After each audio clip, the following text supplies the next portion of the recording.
Така го погледнавме рецептот на денот, а наред е нашата денешна тема, главната наша тема. Ова недела е недела на имунизација, која целта е подигнување на свесноста за важноста на имунизацијата, бидејќи со тоа ќе ги заштитат своите деца, родителите од тешки заразни заболувања и последиците од тоа. Во врска со таа тема, наш денешен гостин е доктор Мери Николова Гирчева, каде што ќе разговараме во врска со оваа тема. Добро утро, доктор Мери. Добро утро, благодарам на поканата, чест и задоволство ми е да бидам гостин во вашето студио. Така, честа и наша. Како најпрвен, што представува вакцинацијата, да објасниме за сите оние гледачи кои што се заинтересирани? Значи така, ќе кажам некои работи кои што треба да ги знаат гледачите. Значи, како и секоја година и оваа година, ние традиционално ја одбележуваме Европската недела на имунизацијата, кое што започна ова година од 24 април и ќе трае до 30 април, кое што оваа година е под мотото заштити, спречи и вакцинирај, благодарение значи во организација на Министерството за здравство и во тесна соработка со Светска здравствена организација. Со тоа што не дека ова е само таа недела со кој што ние се грижаме за вакцинацијата на нашите најмили и најмлади, но меѓутоа во еден голем континуитет ние се грижиме се со цел да има подобро здравје и поздрава популација во државата. Така да своевремено го осовременуваме и самиот календар за имунизација. Еве да кажам дека минатата година имунизациониот календар, во него има некои измени со тоа што се воведени поливалентните вакцини, и тоа 5-валентните и 6-валентните, кој што е доста еден голем бенефит, а со тоа всушност се намалува и бројот на боцкањата кај децата, каде што од 13 убоди тоа е сведено на 7 убоди, се со цел да се намали и самата травма, значи кај децата, и тоа се во период од 18 месечна возраст. Така да само со едно боцкање, всушност, ние ја згрижуваме популацијата, ги заштитуваме од сите заразни болести, се со цел, значи, да имаме еден многу подобар колективен имунитет, а воедно всушност и една постабилна епидемиолошка ситуација која што и како е важна за една држава. Кој се подлежи на вакцинација? Значи да кажам дека вакцинацијата пред се представува една од најисплатливите јавно заштитни мерки во медицината, воопшто во здравјето, кое што се има случајно во медицината. Така да со вакцинацијата всушност внесуваме антигени со кои што организмот го подготвуваме, односно на еден начин да се стекна имунитет, тоест да се изготват готови антитела, за доколку организмот дојде во контакт со тие, значи, заразни заболувања кои што се уште ги има и на глобално ниво, многу поадекватно, во многу поблага форма да одреагира самиот организам. Тоа не е ли сигурно дека ќе има клинички симптоми, но меѓутоа ќе бидат во многу поблага форма и доколку настанат компликации, тие поминуваат во многу поблаг вид.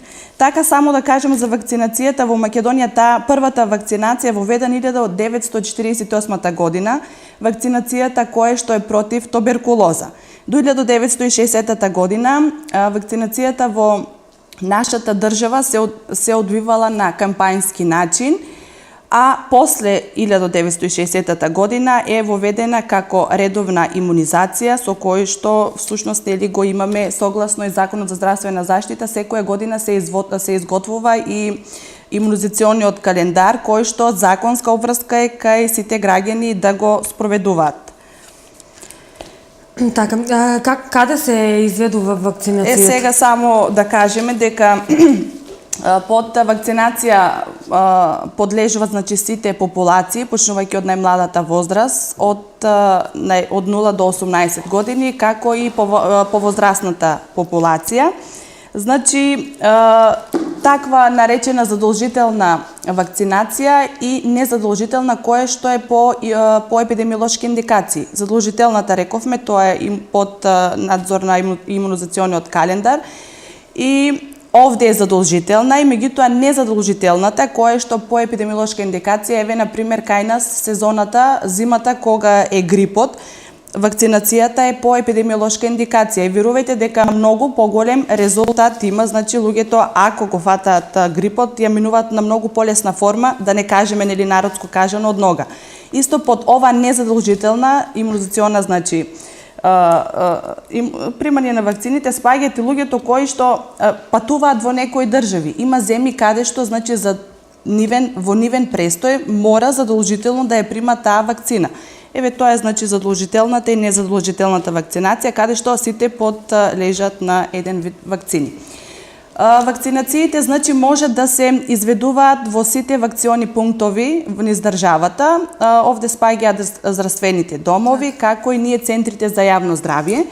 Но меѓутоа тоа не значи дека не може да ја примете во било кој град. Доволно е само со себе да се носи здравствената легитимација, тоест книжката, се со цел лекарот да направи една евиденција на приманата вакцина. Така. Од што се составени вакцините и на колку начини може тие да се аплицираат? Така, значи постојат неколку видови на вакцини, тоа се живи атенуирани вакцини, инактивирани, кои што може да бидат целосно клеточни или делумно, значи частични, рекомбинантните, моновалентните и поливалентните вакцини. Сега често пати нели голема дилема е помеѓу населението кој е составот на самите вакцини. Има неколку компоненти од кои што е составена значи самата вакцина. Тоа се всушност антигентот, кој што е и главната составка на вакцината.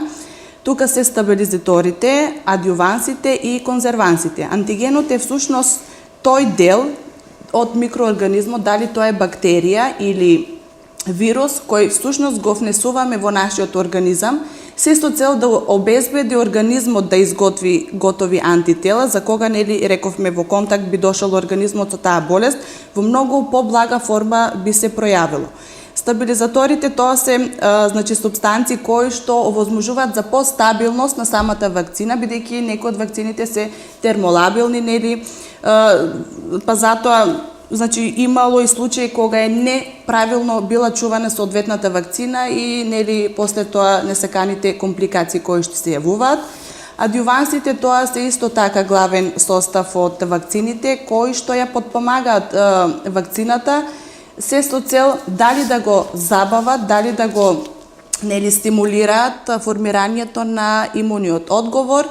И сега конзервансите или нели презервативите кои што дигна некоја голема фама помеѓу родителите, еве да појаснам дека формалдехидите и феноловите соли кои што се составен дел од вакцините, тие се во толку мал трак, значи во толку мала концентрација кои што не можат да предизвикат значи нешто штетно врз организмот.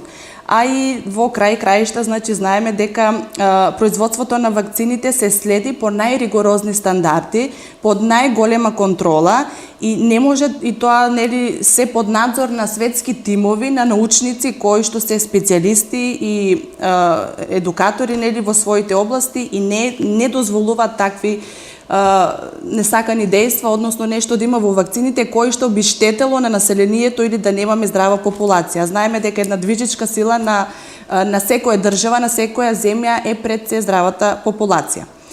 Сега тоа е составот, постојат неколку начини на апликација на вакцините, тоа е перос преку устра, субкутано, подкожно и мускулно. Така. Дали има некакви контрадикции од страна на вакцините? Значи, контрадикции за апликацијата да постојат и тоа општи контраиндикации и тие што се генералните, каде што и всушност во самата опаковка на вакцините производителот ја пишува самата контраиндикација. Една од контраиндикациите за примање на вакцините има неколку значи моменти и тоа кога пациентот е со некое акутно заболување, ако се наоѓа во фебрилна состојба, ако подолг временски период има примена на хронична кортикотерапија или антимиметици, или пак во брзо време има примано некои деривати или крв, Значи тоа се едно од исто така бремените жени, една од контраиндикациите, но меѓутоа тие се моментални, општи контраиндикации кои што секако нели под надзор на лекар, затоа што прво да се прими самата вакцина, пациентите поминуваат под надзор на лекар, на преглед и доколку самиот педијатар значи дозволи да се прима вакцината се прима. Но меѓутоа тоа се во договор со лекарот, тој одредува после колку временски период може пак пациентот да се јави и соодветно и најрегуларно да ја прима самата вакцина. И другите нели контраиндикации кои што кажав дека тоа се во самите опаковки од производителот на вакцините и за тие контраиндикации пред се во Институтот за имунологија при Универзитетска клиника за детски болести во Скопје постои еден оддел, отсек, кој што се занимава стрикно со таа проблематика, значи контраиндикациите и несаканите дејства кои што можат да се јават при примањето на вакцините. И верувајте, таму значи работа еден стручен тим кој што е запознает и ја знае самата проблематика на вакцините и досека сме немале никакви проблеми. Освен тоа што нели ја укажуваат контраиндикацијата, своевремено ја лекуваат нели причината која што може или несаканото дејство кое што може да се јави после вакцината и се тера главно причинителот. Така. Дали родителите редовно доаѓаат ги вакцинираат своите деца? Па да, значи на државно ниво имунизационата опфатност е на големо ниво и сигурно родителите се загрижени нели за редовната имунизација кај нивните деца поради тоа што еве сведоци сме денес и многу почесто, особено по да кажеме социјалните мрежи или форумите, секој знае да напише некоја статија без разлика дали е доволно компетентен, дали е доволно медицински образован или дали има лиценца за тоа да пишува. И постои нели голема загриженост, нормално еве ние како родители читаме се што по форумите, но меѓутоа верувајте да, има голема загриженост, но еве ние сме овде тука да дадеме некои појаснувања, а јас се надевам дека во иднина ќе имаме и поголеми кампањи да доловиме реалната ситуација на родителите за вакцините кои што треба да ги примат нивните деца. Така. А јас тука од режија предлагам да одиме се една музичка номера, па се враќаме и продолжуваме со разговорот.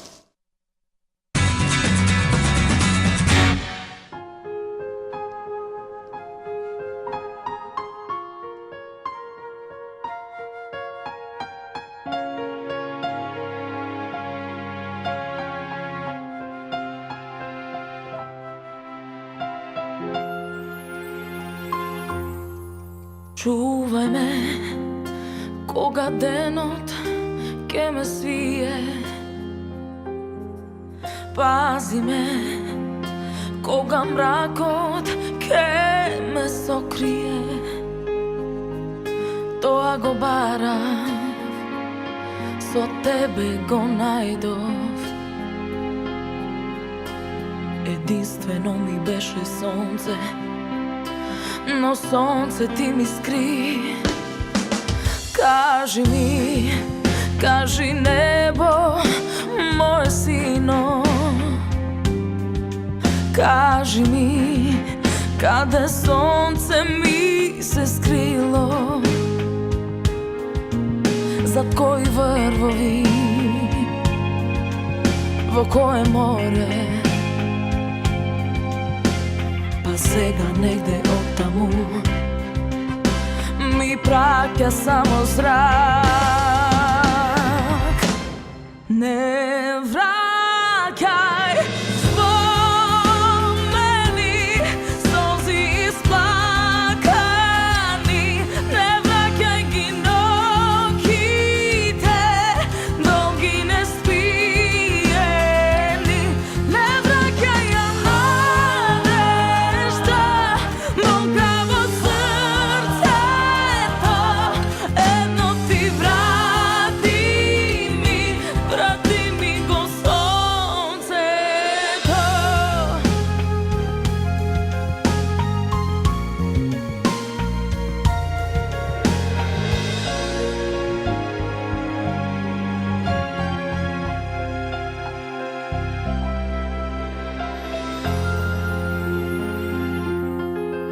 Ке те чувам Кога денот ке те свие,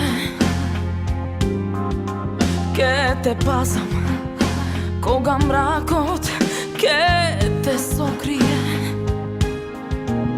Така ми рече, ти верува слепо. Единствено ми беше сонце, но сонце ти ми скри. Не враќај спомени, слози исплакани, не враќај ги ноќите, ноги неспиени, не враќај ја надежда, болка во срцето, едно ти врати ми го сонцето. Еден зрак не праќај ми, цело сонце врати ми. Не враќај, не враќај спомени, сонци исплакани, не враќај ги ноќите, долги неспиени, не враќај ја надежда, болка во срцето, едно ти врати ми го сонцето, не враќај ја надежда, болка во срцето, едно ти врати ми го сонцето.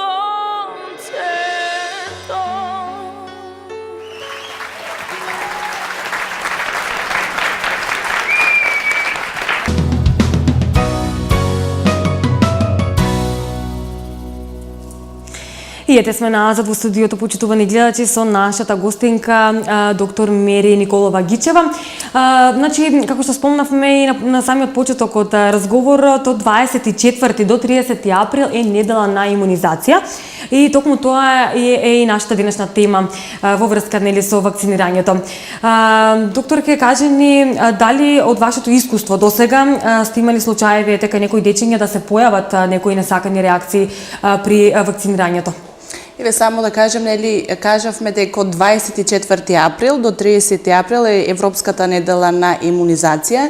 Ние како епидемиолошка служба од Центарот за јавно здраве Струмица вршиме едукација, еве гостување во емисии, низ школите, значи собир на родители, тоа е еден дел од таа недела со кое што нели ние учествуваме во кампањата, но меѓутоа има и друг дел. Тоа е под надзор на здравствениот дом во Струмица, каде што постојат неколку вакцинални пунктови и се излегува на терен, се со цел да се лоцират, тоест да се изловат, значи, невакцинираните деца кои што немаат примано вакцини или по една или друга причина била одложена самата вакцина. Значи, тоа во врска со тој период, нели, какви ни се активностите. Сега да, напоменав некои несакани реакции, но меѓутоа често пати нели сме имали случаи од самите родители, еве нели ја прима вакцината, се случи нешто, имаше реакција или нели црвенило, така да појасниме на гледачите дека постои точно процент на деца каде што после примањето на редовната вакцинација има некои реакции, така наречени нели поствакцинални реакции, кои што ние лекарите некои ги сметаме нели некои од реакциите како нормални. Обично знае при секој убод, при самата вакцинација да се појави оток, локално, црвенило или болка, но меѓутоа тоа е како реакција на тоа што во организмот го имаме внесено нели самиот антиген, но меѓутоа родители без загрижа, без нели некоја голема загриженост, тоа е нормална реакција. И со ладни облоги, нели, со давање на антипиретици или ако нели качи температура самото дете, може да се санират тие несакани реакции, но меѓутоа има и такви поствакцинални реакции кои што барат и те како соодветен третман или надзор од по стручно лице. Значи, знае да се случи една од несаканите реакции кои што се случуваат на 1 на милион боцкани деца, тоа се пред се генерализираните ортикари, исто така отокот на квинке и во крајен случај една како од потешките поствакцинални реакции и анафилактичниот шок. Секако нашиот персонал е доволно едуциран и е во спремност знае како да постапи во таа ситуација, но меѓутоа родител како родител кога би видел една таква реакција секако дека би се испаничело. И во крајен случај како што кажав, доколку дојде значи до некои поствакцинални несакани реакции кои што бараат поголемо внимание, се упатуваат во одделот при Универзитетската клиника за детски болести во Скопје, одделот на имунологија, каде што всушност се тера главната причина и како понатаму да се третира детето и како да продолжи понатаму со имунизациониот календар. Така. Што ќе кажете за се почестиот отпор на некои родители кон вакцинирањето? Да, како што кажав во претходниот дел од разговорот, отпор има, но меѓутоа тоа како што кажавме врз резултат на се поголемите неадекватни и нестручни пишувања по самите форуми, по самите социјални мрежи, но меѓутоа еден апел до родителите да не се осврнуваат на тие пишувања, бидејќи знаеме во форум може секој се што да напише, но меѓутоа ние одеме на медицина која што е базирана по докази, и нешто што е званично воведено и кажано дека не е никако штетно по здравјето на луѓето. Па замислите таа голема отпорност да помине во помасовно кај родителите, па верувајте дека се уште постојат дел од заразните заболувања кои што во поголем дел на глобално ниво се еридирани, но меѓутоа постои можност за повторно да се активираат. Затоа преку вакцините сме со цел се стремиме освен тоа што да се намали морталитетот и морбидитетот кај населението, туку да се и целосно елиминираат тие заболувања. Затоа родителите треба смело да ги носат своите деца на редовни вакцинации за да имаме една поздрава популација, со тоа што да се подигни самиот колективен имунитет и да се подобри епидемиолошката ситуација. Замислете сега, некој родител го вакцинира своето дете, другиот родител по некоја причина не сака да го вакцинира, и што би било кога би имало здрив од тие заразни заболувања? Едното е вакцинирано, другото не е вакцинирано. Тоа што е примало вакцината многу во поблага форма ќе ја поднесе самата болест, а за разлика дечињата кои што не ја имат примано таа вакцина ќе поминат во многу посложни ситуации, па не дај Боже и до смрт. Со тоа што не ги примаат вакцините се зголемува бројот на смртноста, бројот на инвалидните случаи на светско ниво. Затоа последните препораки од Светската здравствена организација, па и со воведување на поливалентните и шестовалентните вакцини се опфатени со помалку убоди, поголем број на заразни заболувања, се со цел и почесто да не доаѓаат родителите кај на со нивните деца и едноставно да се намали самиот стрес при апликацијата на самата вакцина. Така. Дали навистина аутизмот или некои други централни заболувања имаат врска со вакцините? Па искрено, во последно време многу повеќе се зборува за поврзаноста на аутизмот со примањето на вакцините, но меѓутоа, децидно кажувам дека се уште не постои, студија кое што има докажено поврзаност, па макар 1% на аутизмот како заболување со примањето на вакцините. Можам слободно да кажам дека во минатото, за таквите заболувања многу помалку се зборувало и се знаело, а за разлика сега во денешно време многу повеќе внимание се оддава на тие заболувања и многу поотворено луѓето некако без страм разговараат за тие заболувања. По таа логика треба да ги поврземе диабетисот како едно од заболувањето, астмата кое што доста често се среќаваат кај пациентите, па немаат никаква поврзаност со примањето на вакцините. Зошто баш и аутизмот да е поврзано?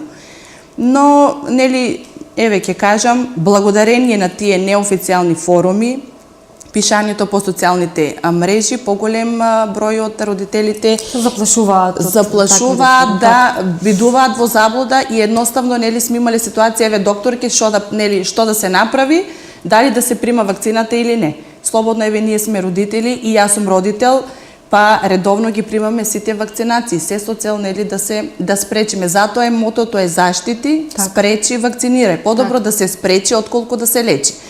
За нели таа поврзаност конкретно еве за аутизмот, значи многу битно е генетската предиспозиција. Кај секој организам постојат нели гени кои што во еден момент, значи во животот под дејство на различни фактори, дали тоа ќе здравствената состојба на организмот, дали под дејство на надворешните фактори, начинот на живот, начин на исхрана по време на репродуктивната фаза, не само кај мајки, нели кај женскиот пол, туку и кај машкиот пол, и како имаат големо влијание врз нели отклучувањето на тие гени, фактички на тие заболувања. Така да не постои никаква поврзаност, аутизмот или некои други заболувања со примањето на вакцините. Сето тоа е заблуда. Така. И како за крај, која е целта и најголемата придобивка од вакцинацијата и ето уште еден апел до сите родители. Да. Така, значи целта како што нели кажавме, оваа година мотото ни е заштити, спречи и вакцинирај. Целта е се поголема опфатност да има помеѓу населението, родителите се почесто да ги носат своите деца на редовна вакцинација, кое што е согласно со Законот за здравствена заштита е задолжителна обврска, да не се плашат своите деца да ги вакцинират, со тоа што не само што нели ги вакцинираме едно или две деца, туку се заштитува и се зголемува, пак ќе напоменам, колективниот имунитет и ерадикација на сите заразни заболувања кои што се уште нели на светско глобално ниво не се целосно отстранети. Така да ако некој од родителите го вакцинира своето дете, а другите не можеме значи да воспоставиме целосна заштита од сите тие заразни заболувања. Мора значи да биде поорганизирано на поглобално ниво да се примат вакцините и луѓето и родителите слободно без никаков страв да се јавуваат во центрите за здравствена заштита, во здравствените домови или во било кој вакционален пункт во државата, само доволно со себе да ја носат здравствената легитимација за да може да се евидентира примањето на типот видот на вакцината. Мери, јас многу ти благодарам што беше денеска гостин во нашата утринска емисија. Се надам дека повторно ќе се видиме и повторно ќе ни бидеш гостинка. Благодарам на поканата, чест и задоволство беше да бидам гостин и се надевам дека во иднина ќе имаме многу повеќе едукативни предавања и собери се со цел од поблизо да ја доловиме состојбата, нели без разлика дали станува збор за вакцинација или за било која превентабилна болест, да дадеме поголемо знаење на родителите и да не постои страв од било што. И затоа сме овде ние во секое време за секаква консултација и совети да дадеме. Така. А ние, почитувани гледачи, одиме со уште една музичка номера, па продолжуваме со следните содржини.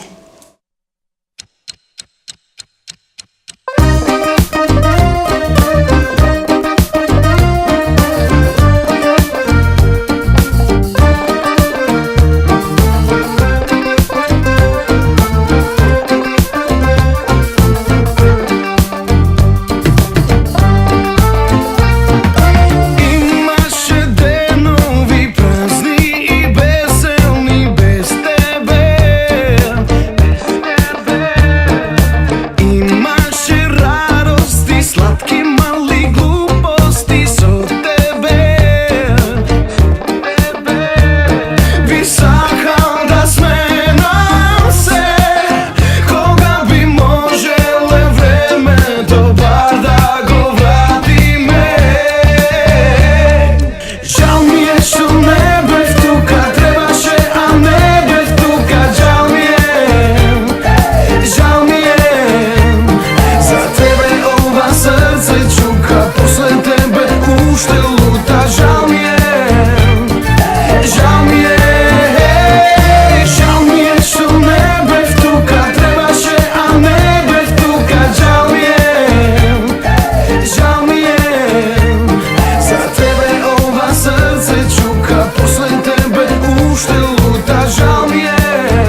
И ете сме назад во студиото, почитувани гледачи. Да не заборавиме дека денеска е Велики четврток, еден од најголемите христијански празници. Великден е еден од најголемите христијански празници, тогаш го славиме воскресението на Исус Христос, кој според преданијата се искупува за гревовите на целото човештво, распнат на крстот. Светиот обичај на Великден е најмногу поврзан со фарбањето, размената и кршењето со јајца за здравје. Овој обичај е омилен на сите мали и големи. Но што не знаеме за Великден? Ќе ви презентираме некои интересни и малку познати факти за овој празник. Традицијата со великденското зајање започнува во Соединетите Американски држави во 18 век. Се смета дека потеклото на оваа традиција има корени некаде во Европа, но прашањето е контроверзно. Кај нас во последно време великденското зајање исто така станува се повеќе популарно. Великден се празнува во различно време од источните и западните христијани. Причината е дека датумите на Великден се одредуваат во зависност од календарот, кој се следи, јулијанскиот или грегоријанскиот.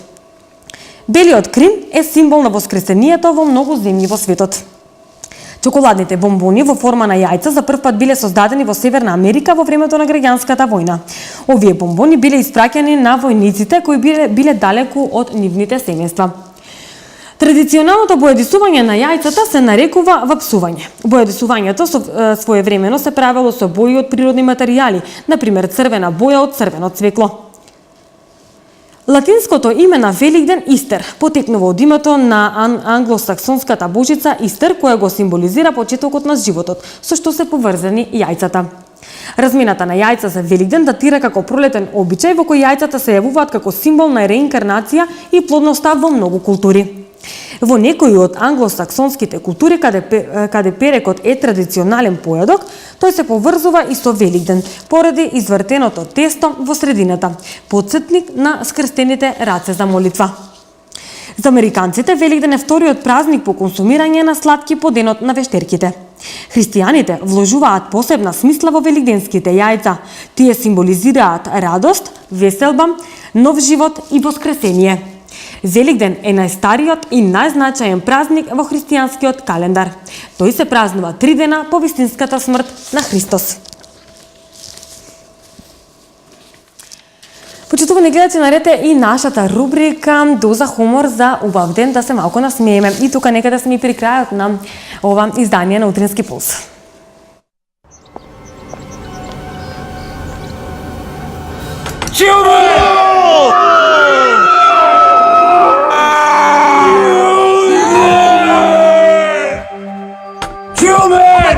Stop touching my knocker! Hi! What can I do for you? I'm here to save you money on power today, sir. Are you interested? I am not! Turn around and walk away! We have a deal today. Remove yourself from my veranda! Who's in charge of the house? I'm in charge of the house! Why would you think otherwise? You're a door knocker. Walk away! Remove yourself, puny mortal! Away with you and your plastic clipboard! Leave now and forever! Walk on! Away with you!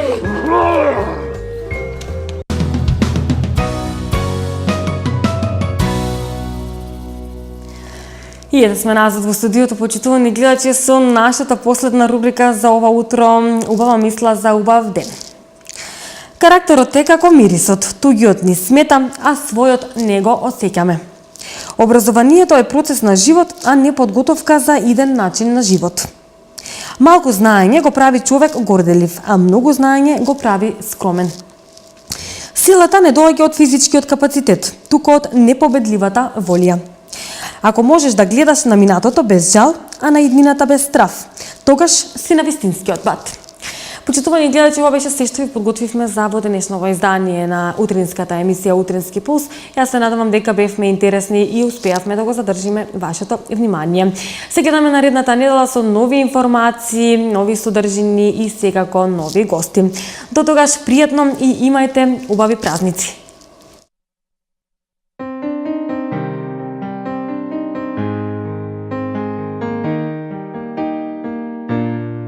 Еве ме пак, ко сонце без зрак, ко рамка без слика, пред тебе стојам, прекривам трак, да не видиш знак од тага што блика без да бројам. Штом ке помине се и ке бидеме сами, ке пробаш да се смениш ти. Штом ке помине се и друга тело ти гали, дур срце чува спомени. Бараме утеха, чекаме крај, во душа во пекол не постои рај. Штом некој губи, некој добива се. Драги, веќе не, на се што сме значеле му снемува сјај. Низ магла од сон нежи се надзира крај. Не љуби срце што скршено е и да сака не може. Еве ме пак, ко сонце без рак, ко рамка без слика, пред тебе стојам, прекривам трак, да не видиш знак од тага што блика без да бројам. Штом ке помине се и ке бидеме сами, ке пробаш да се смениш ти. Штом ке помине се и друга тело ти гали, дур срце чува спомени. Бараме утеха, чекаме крај, во душа во пекол не постои рај. Штом некој губи, некој добива се. Драги, веќе не, на се што сме значеле му снемува сјај. Низ магла од сон нежи се надзира крај. Не љуби срце што скршено е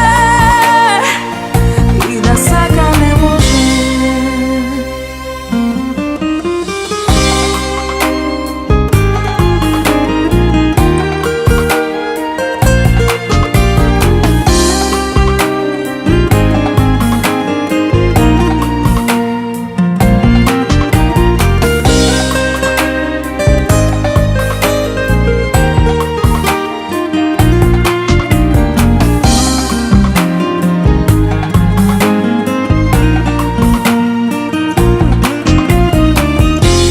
Скршен часовник, денот стои, не минува. И она што не двои, и време не